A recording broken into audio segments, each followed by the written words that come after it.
So I just had a guy tell me that the economy is booming and that the only reason people are struggling is because they're not working hard enough. Yep, so for all of us struggling, we're just not working hard enough. Does this guy realize that today there are people who are making $30,000 to $50,000 more dollars a year than they were making 3 to 5 years ago, but they are struggling more today than 3 to 5 years ago? Has this guy walked through a grocery store? Has he seen the price of chips? Has he seen the price of cereal? Has he seen the prices of anything? Does he realize that we have elderly who, in order to put food on the table, are having to go work at Walmart even though they're 80 years old? Does he realize that people who are in their 30s and 40s, who do have a job, who do have a good career, have moved back in with their parents because they can't afford the price of rent and they can't buy a home right now because the interest rates are so high and the prices of homes are still high?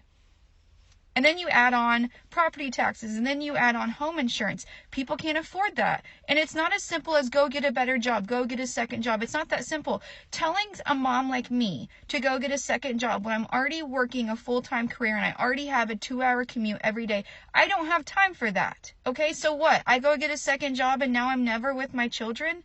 How is that worth it? Oh, and now I have to go pay more daycare expenses? How is that worth it? Okay, we have a lot of people in this country, in this world, struggling, and the answer is not to bury your head in the sand and act like nothing's going on. Do not tell me the economy is booming. The economy is not booming when people are struggling the way they are. And when I mean people, I mean people that have good jobs, who have good degrees, who have 2 incomes coming in their house, and the family is still struggling. That's not a booming economy.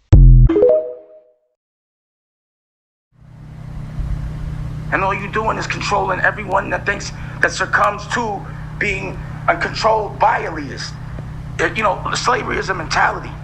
That's what I think homie made the mistake, because I think he meant to say it's a choice now, not a choice then. But to get up every day, do what you're told, get a bunch of debt, let the government, let them take your kids and brainwash them by mediocre people, and then have them tell you if you don't go to school and learn shit that don't matter, and have $40,000, $50,000 worth of debt because the average can't afford to pay for college, not the elitist, the average. Right. That you don't fit in or you doing something wrong. And then you fucking work your whole life to work that debt off, get more debt, and you only relax when you're 65, 70? Slavery. Couldn't be you. I don't even understand that, but I see it all day. That's like a movie.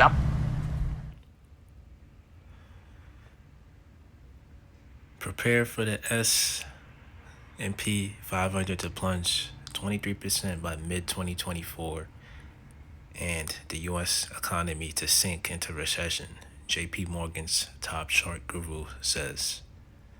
I'm going to speak more on this subject, but before I do so, I want to give all praises to Yahweh, Bahashem Yahushai, Bahashem Akakadash, double honors to the apostles and elders of Great Millstone, and peace to the whole flow like scattered abroad out the 4 corners of the earth.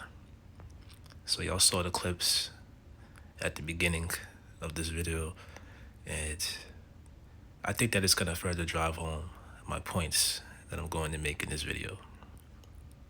So as you can see the title and the headline, we have a top guru from J.P. Morgan and Chase, economic guru. He says that the economy is going to sink into a recession in 2024. Now, this is not the first time that I've heard this. I've heard people say that it could happen first quarter of 2024 or second quarter, but I don't believe that it will happen in the first, because you're still going to have the holiday sales that the economy is going to be riding off of for the first quarter of the year.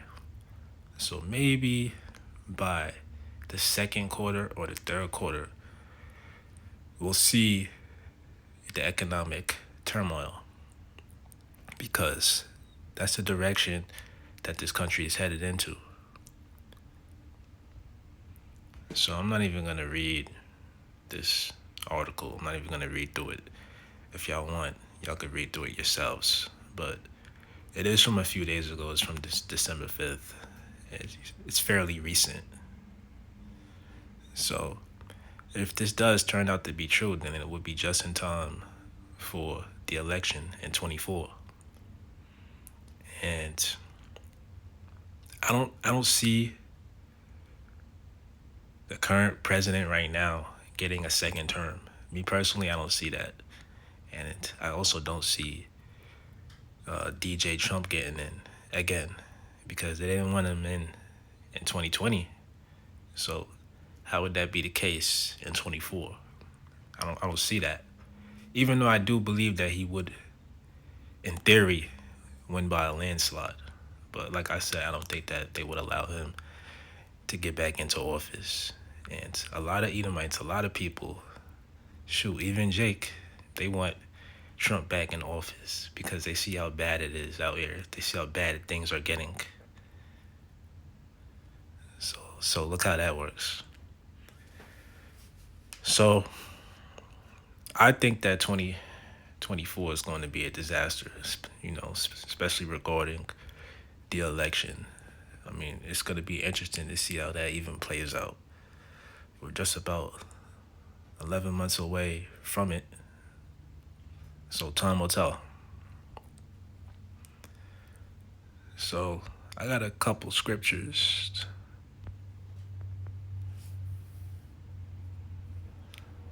Let's read Ecclesiasticus 7 and 8. Better is the end of a thing than the beginning thereof. And the patient in spirit is better than the proud in spirit. So, if you understand the scriptures, if you understand prophecy, you would understand that there is no future in America. And you know how the old saying goes, all good things come to an end. But the irony is that there's really nothing good about the U.S. You see, America is known as Babylon the Great in the Bible. It's also known as Rome all over again, ancient Egypt, Sodom and Gomorrah spiritually. All these kingdoms and enterprises, okay? And so, with that being known, with that being the case, it's ignorant of someone to say that the U.S. economy is doing great. America is going to get through the economic crisis or things of that sort. That's why it says, and the patient in spirit is better than the proud in spirit. So if you're a patient person, if you're a person that's into the scriptures, you're waiting to see how this place is going to collapse. You're not sitting here saying that this place is going to be prolonged. You understand?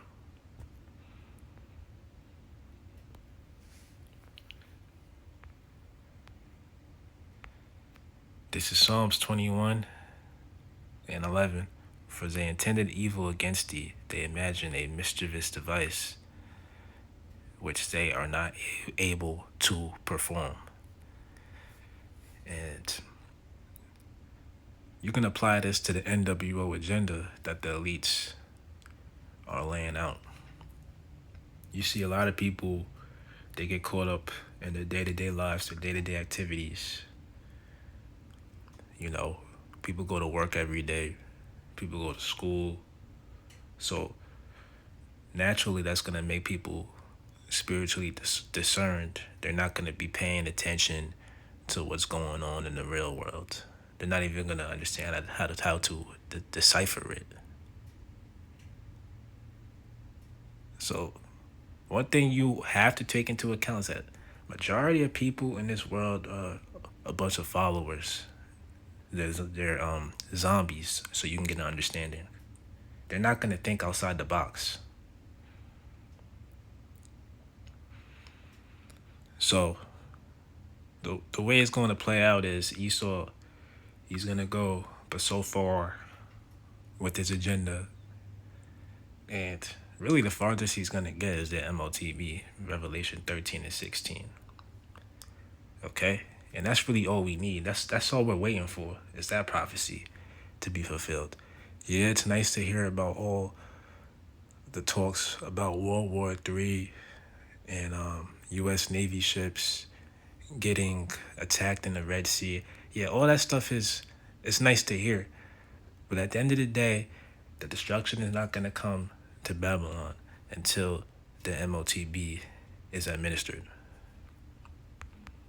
So since I said that, that leads me to my last scripture.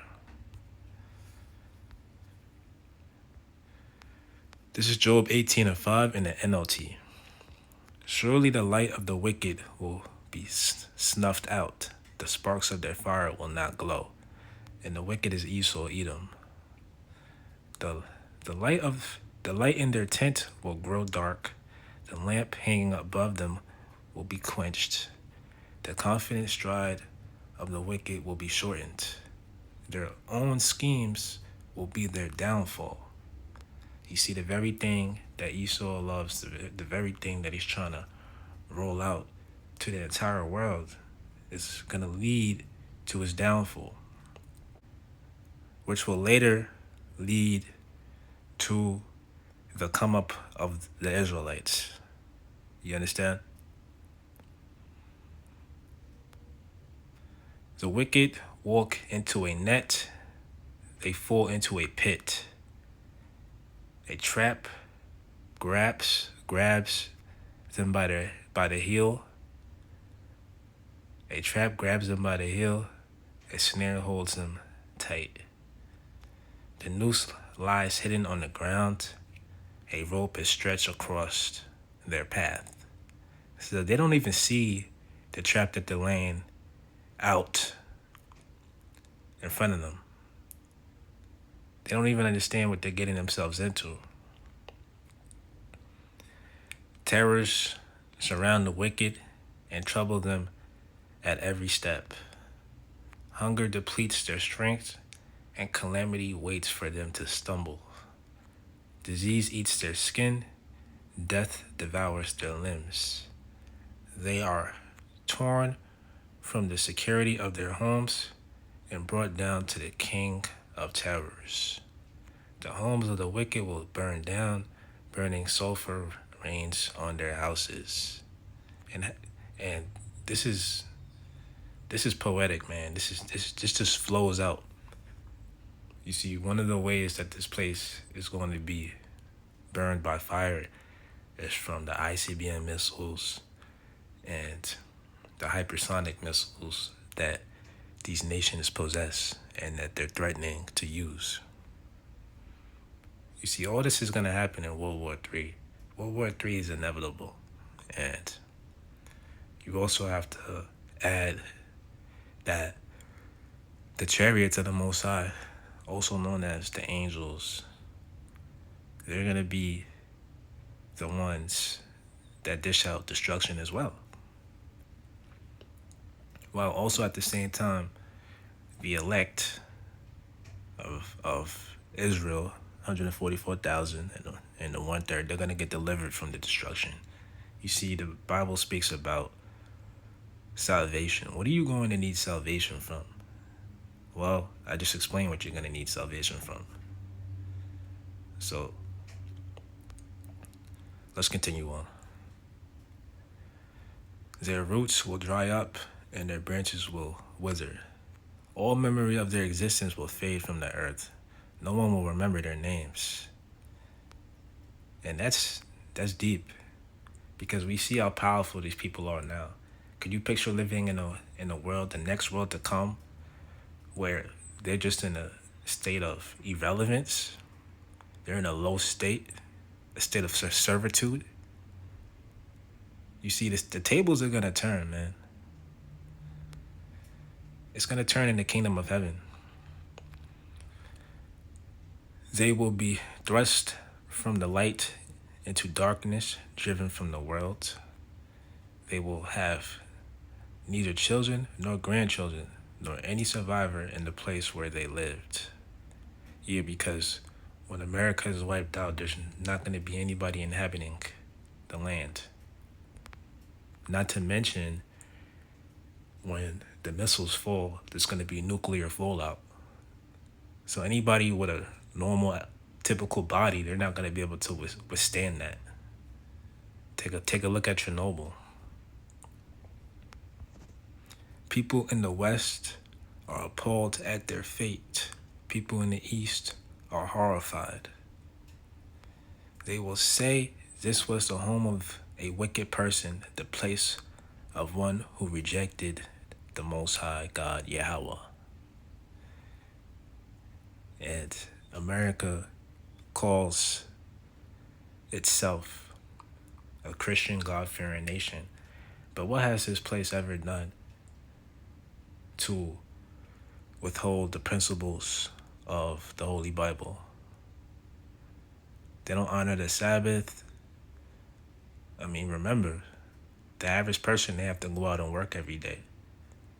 So let somebody tell the employer that, oh, it's the Sabbath, I can't make it today. And you keep doing that several times throughout the month. The job is going to be looking at you sideways. They're going to be looking for ways to get rid of you. You understand? So this is not our rest. This is just a place of captivity and punishment. This is really a living hell. Really, this whole world, based off the philosophies, the principles, the way of doing things. So that's why there has to be a transfer of power. The Israelites have to take over the world. And the Israelites consist of the so-called blacks, Hispanics, and Native Americans. 12 tribes of Israel. So that is the kingdom of heaven right there. It's going to be laid out on earth when Yahweh Shai makes his second return. So anyway, I made my point. Hope y'all found this video edifying. Shalom.